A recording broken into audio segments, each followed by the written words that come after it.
অতীতে এইরকম বহু ঘটনা আছে যেখানে এলাকার মধ্যে ঢুকে বামপন্থী কর্মীদের বাড়ি ঘরদোর ভাঙচুর ইত্যাদি ইত্যাদি করা হয়েছে, তাদের ব্যবসা বন্ধ করে দেওয়ার চেষ্টা হয়েছিল।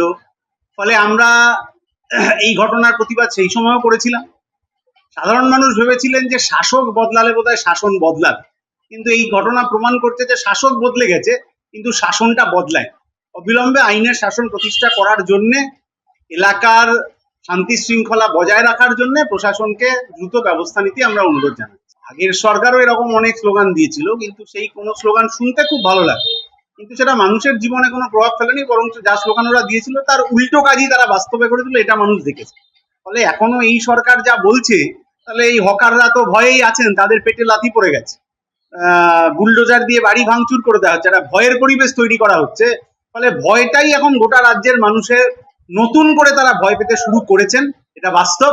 কিন্তু এই ভয়ের পরিবেশে বামপন্থীরা তাদের পাশে দাঁড়াচ্ছে, সেটা বুলডোজার অবৈধভাবে চালানোর বিরুদ্ধে হোক, হকারদের পাশে দাঁড়ানো হোক, বা ভবিষ্যতে যে আক্রমণ নেমে আসতে পারে সেই ভয়ের পরিবেশের বিরুদ্ধে বামপন্থীরা রুখে দাঁড়াবে।